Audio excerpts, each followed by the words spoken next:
Hi and welcome to Flight MO 2024.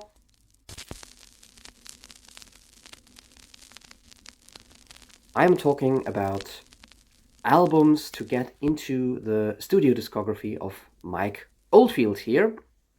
Albums from newbies, Mike Oldfield for beginners, call it as you please.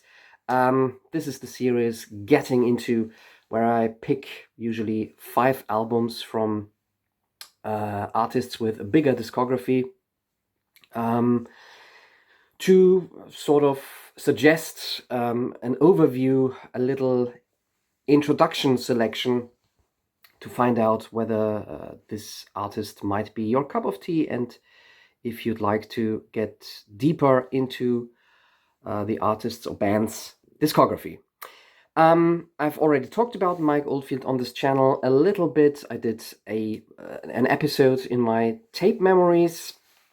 Check them out if it sounds interesting to you. This is the more personal part of my ramblings, where I connected my listening to Mike Oldfield to the pre-teenage or early teenage years and a lot of Nintendo computer games. But that's, as mentioned, a different video. And I did a review of Tubular Bells. This is Mike Oldfield's 5 Miles Out album. By the way, he can fly himself, or he did fly himself. This album, however, will not feature in my list, in my picks of albums to get into Mike Oldfield, but I've chosen this one simply as a little visual cue to sort of pilot us through the discography of Oldfield. Now that I come to think of it, it's a bit lame. But anyways, let's pick 5 albums for beginners, 5 albums to get into Mike Oldfield. Multi-instrumentalist, composer of prog epics, later on a bit of an eccentric character in 80s pop music. At the moment, as of the time being, not really active anymore. He actually had planned to do another Tubular Bells anniversary, or basically a Tubular Bells 4, but this never really was finished. And then Oldfield, as far as I'm informed, announced that he would stop doing new music altogether. Let's see if this really is a permanent state, or if he maybe comes back with something else in a few years' time. I would be happy to hear more music from Oldfield, and maybe it would also release the stress or the pressure on him if he wouldn't stick to doing these anniversary new Tubular Bells parts, and instead if he would simply do what he feels like in terms of music and bring out something else that is completely disconnected from Tubular Bells. But that's just my smart-ass comment. I don't know what the idea or the creative process is here with Oldfield at the moment. Enough disjointed talk. Let's get into my 5 albums. And we start, I think this is inevitable, with his debut album, Tubular Bells, his opus number 1, the first epic, almost all instruments played by himself in painstaking multi-track overdubbing sessions. It was a risky shot for him and also for the Young Virgin label, the only label that, however, was in any way interested in this young artist who created this rather strange, not really commercial music all by himself. Tubular Bells later on became a huge hit. It's an iconic album nowadays, probably one of the most important albums in recorded history, in my opinion. Regardless of the quality of the music, whether you like Oldfield's music or not, Tubular Bells is something special. It's an important album, not only in terms of the music, but also in terms of how it was created and how it was recorded. Yeah, on this album you practically get everything that is in the DNA of Oldfield's music. It's progressive, it's dreamy, it has folky elements. There's a bit of electronic instruments, not so much on this early 70s albums, but there already is a feeling that Oldfield also was interested in electronic instruments. And there's also, and that's maybe something that puts off listeners from Oldfield, there's also a strong sense of a kind of new age sound. I would regard those early albums by Oldfield definitely progressive music, or progressive rock, progressive experimental music. Not so much really pure new age, but there already is an element of dreamy new age textures that would become stronger later on in his career.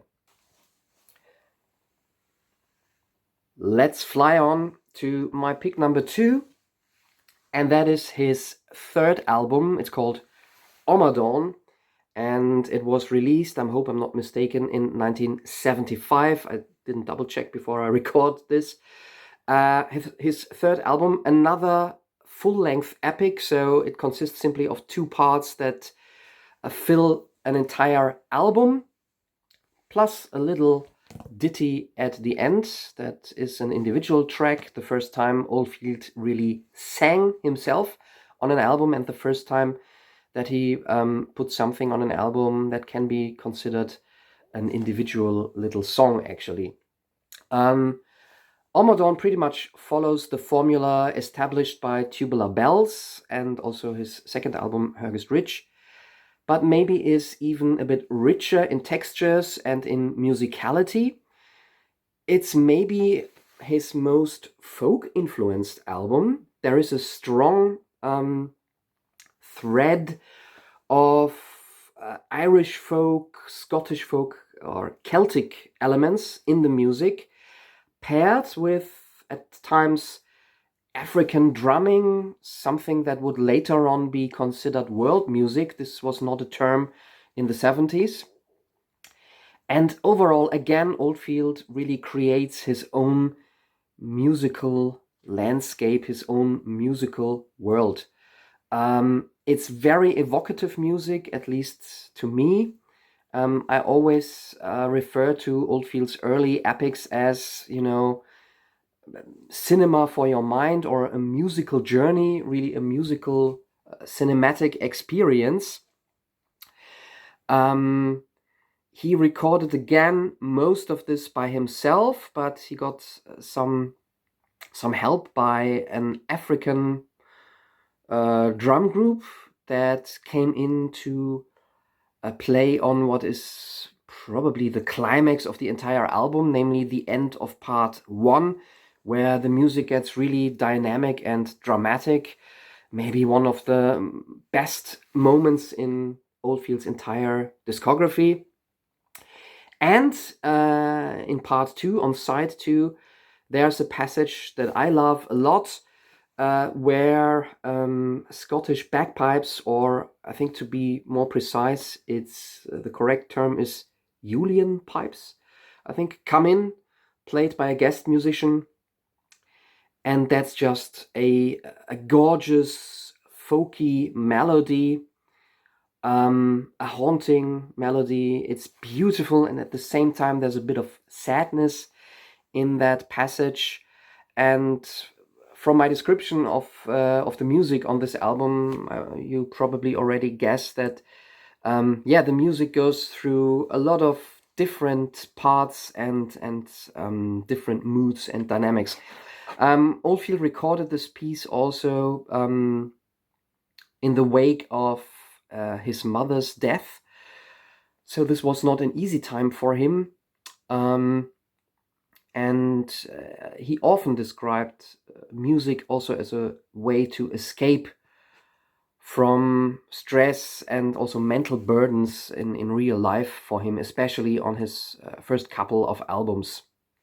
Omadon, for some fans, even better than Tubular Bells. So this sort of covers the multi-instrumentalist, the proggy, epic side of Oldfield in my picks of albums for beginners. I forgot to mention these 5 picks are not meant to represent a ranking or a best of Mike Oldfield. There will be also some albums mentioned in this little list for beginners that may not qualify as his most essential or not even his commercially most successful albums. But I simply feel personally that they, however, provide a good overview of Oldfield's most essential career steps, or his an overview of what his music is about throughout the years. So with my pick number 3, we will jump into the 80s and to the year 1980 or 1981, and the album is QE2. This is maybe a bit of a hot take. It's not an album that is featured on many best of lists or Mike Oldfield's most essential albums. A bit of a transitional phase that started in the late 70s when Oldfield still incorporated progressive elements and a lot of instrumental music in his work, but already with one leg, so to speak, was a step more into a more commercial pop sound with shorter tracks with vocals, even really concise pop tracks with lyrics. And QE2 is a strange mishmash. It also shows how Oldfield started to adapt to the new technology, recording technology, and the new sound that came with the 80s. You get a bit of early drum computers or programmed drumming, plus more keyboards and synthesizers, and the whole album has more shorter individual tracks. Still, a lot of them are instrumental or have vocals, but not really lyrics.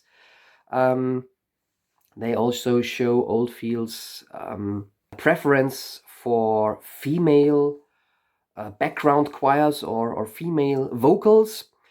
On this album, you get a lot of elements from different cultures. There's a track that sounds vaguely Greek, and then again there are bagpipes coming in, strong Celtic, Scottish elements, but more in a kind of pop, new age pop idiom.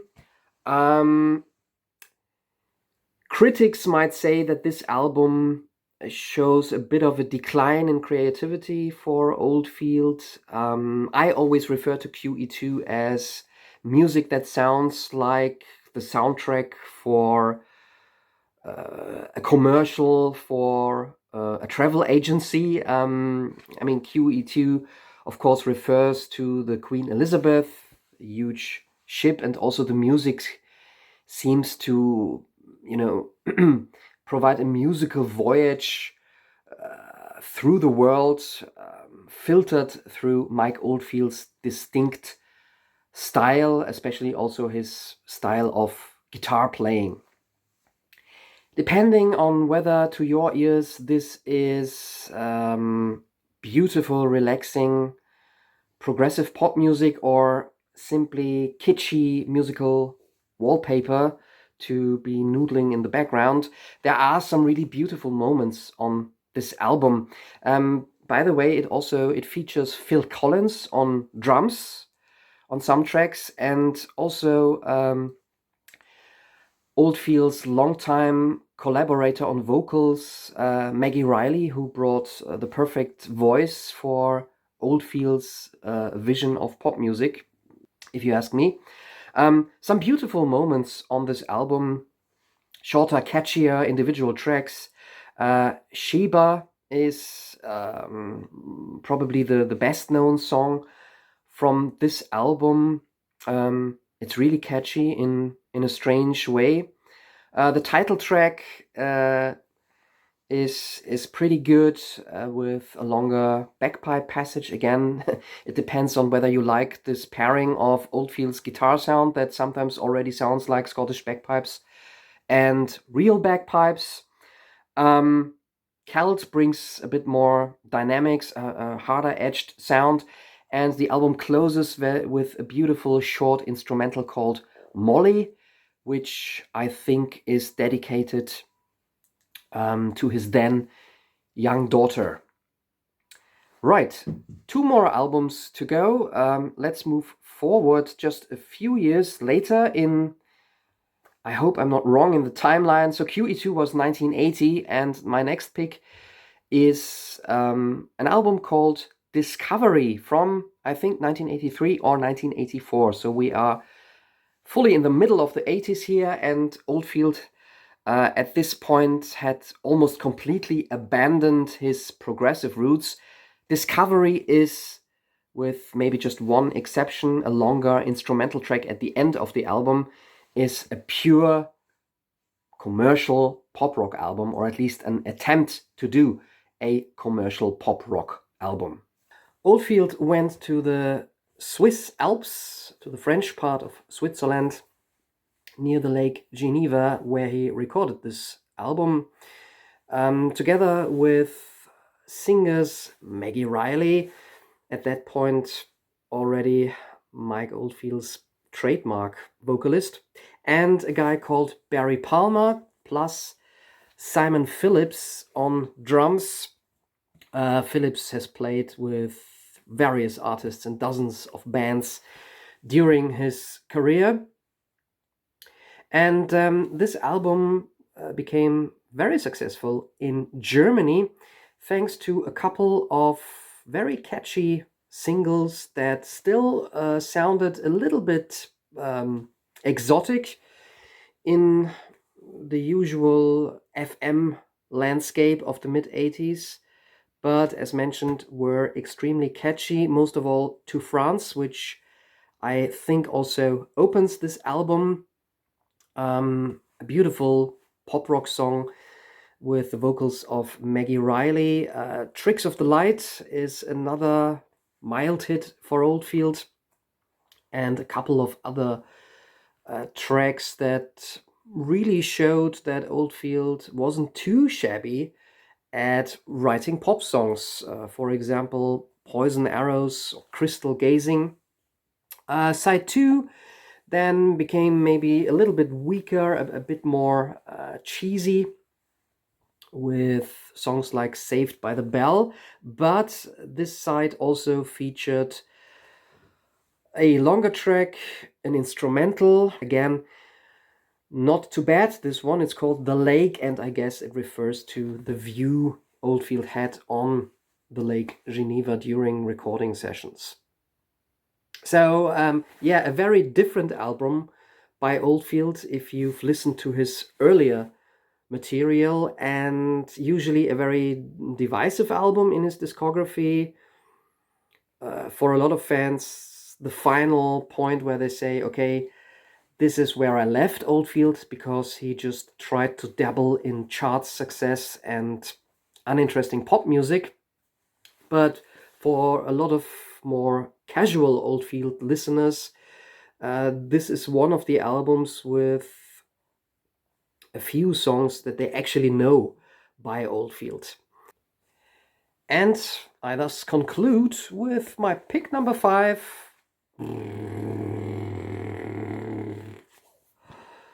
Okay, I'll never do that again. Pick number 5 of my getting into Mike Oldfield albums. And I really thought for a while which one to take. Maybe something of his more recent albums to sort of also add a glimpse into his late career stage. Maybe something from his more electronic, chill out techno albums from the late 90s, early 2000s, simply to not neglect that phase of his music, though personally I really don't like them. But at the end of the day, I settled for what feels like a nice closure of the circle. 1991's or 1992's Tubular Bells 2, the first of a couple of sequels to Oldfield's mega selling debut album. And this album feels a little bit not like, a creative sellout, but mostly, if you look into the history of this album, like a final kick at Oldfield's former label Virgin Records, or even more Richard Branson, the founder of Virgin Records, who first, of course, kickstarted Oldfield's career as a recording artist. But then there was an increasing tension and finally a rift between Branson, the manager, or the label CEO, and Oldfield, the creative musician, as Virgin Records changed directions in what they felt would sell on their label and what they wanted to promote. However, Branson, or at least the people responsible at Virgin Records, had more or less pressed Oldfield to do a sequel, actually ever since the later 1970s, and Oldfield had always resisted what I think is a wise and logical move for an artist at the height of his creative powers and maybe also his commercial success. You don't go out to and simply say, okay, I will do reimagined version or simply a sequel to something I've already done before. But as soon as Oldfield finally broke free from his contract with Virgin Records and had changed to Warner Records, he came out with Tubular Bells 2. Tubular Bells 2 very much indeed follows the structure and also even the musical ideas and the elements that were contained on Tubular Bells. Only here, of course, the music, the sound is updated to an early 90s new agey instrumental sound. So it's all, a bit cheesier maybe than the original, a little bit less organic, very clean and lush 1990s production. This also maybe has to do with Trevor Horn being the producer of Tubular Bells 2. So really a star producer who had helped shaping the sound of the 1980s, the commercial sound of the 1980s. He produced Tubular Bells 2, and while maybe not as strong or as fascinating as the original, in my opinion, Tubular Bells 2 is a legit variation or further development of Tubular Bells 1, but in an early 90s style. So yeah, you get a lot of ethereal female background choirs instead of the instruments being introduced in the main part of Tubular Bells 1. Here you get instruments like digital processed sounds, or very synthetic sounding pan flutes, And I'm pretty sure they are not real pan flutes, but some kind of keyboard pan flute sound. So yeah, that's something to get over as a listener. It's very much, well, early 90s, yeah, new age prog pop. If you like stuff like Enya, maybe, then you will be familiar and you will feel home in this kind of musical environment. The Master of Ceremonies introducing all the single instruments for the climactic end of the first half on Tubular Bells 2 is a famous actor, and rest in peace, Mr. Alan Rickman, who does a more straight-faced rendition of his role as Master of Ceremonies here, compared to the a little bit more over the top and a bit more tongue-in-cheek Viv Stanshall, who was of course the first Master of Ceremonies on the original Tubular Bells. I think it's a more than decent record, not my personal favorite by Oldfield, but one of his maybe last really through and through satisfying albums.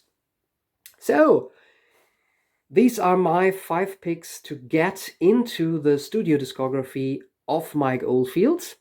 I hope you enjoyed this little flight through stages of his career. Maybe you will now start indeed getting into his discography.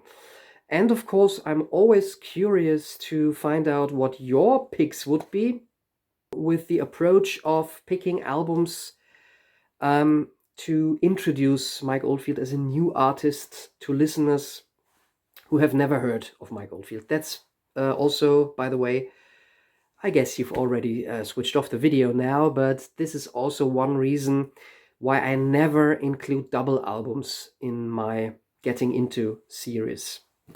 Even if there are artists who have done very important double albums, I try not to pick out double albums as an introduction to an artist. So if maybe, for example, I will ever do a Getting Into Led Zeppelin episode, I will certainly not pick Physical Graffiti as a good introduction for newbies, simply because I think even if the double album is perfect, and in my world there isn't such a thing as a perfect double album, but even if it would be perfect, it's just too much for somebody who is really new to an artist to start with a double album.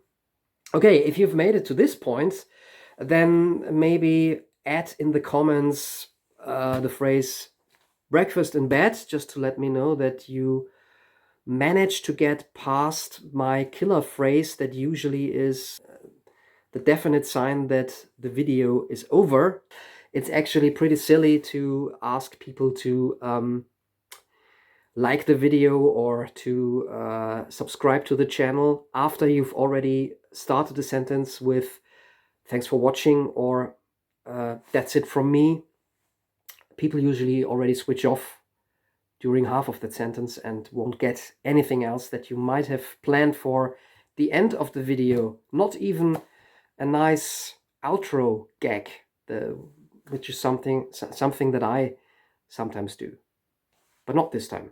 So if you made it to this point, all I can do is disappoint you and simply say thanks for watching. Bye bye.